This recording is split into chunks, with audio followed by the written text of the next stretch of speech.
Hi, இது வந்து பால் எடுக்க போகிறோம். தேங்காய் பால் ஆப்பம். இன்றைக்கி மருமகளுக்கு பிரேக்ஃபாஸ்ட் தேங்காய் பால் ஆப்பம். வாங்க வீடியோவில் பார்க்கலாம்.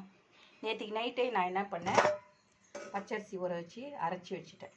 பச்சரிசி, வெந்தயம், உளுத்தம்பருப்பு, கொஞ்சம் சாதமும் போட்டு நல்லா மிக்சியில் அரைச்சி புளிக்க வச்சாச்சு. இப்போ ஆப்பம் போட்டால் சொல்லையோ எழுந்து பாய்வோம். பாருங்கள், இந்த தேங்காவை போட்டு நல்லா நங்குன்னு ஆட்டி இவனுக்கு ஜூஸை புழிஞ்சு சக்கையை தனியாக தூக்கி போட்டேன்னா நல்லா புழிஞ்சி வச்சாச்சு. இவங்களை ஆப்பத்தை ஊற்றி சுட சுட போட்டு காலையில் ஒரு 4 ஆப்பம் அடிச்சு தள்ளணும். மருமகளை கதற விட்றான். இன்னைக்கு மாவை நல்லா உப்பு போட்டு இப்படி ஆட்டி வச்சாச்சு. பனியார சட்டியில் போட்டு ஒரு கரண்டி கொட்டி 2 ஆட்டம் ஆட்டணும். இல்லை பாருங்கள், ஊற்றிட்டோமா, மூடியை போட்டுடலாம். இவன் வேகட்டும். பாருங்கள் எவ்வளோ சொலையாக வரான்னு.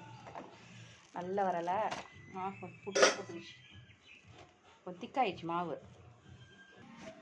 மருமகளோட லஞ்ச் பாக்ஸ் ஒயிட் ரைஸ். இது வந்து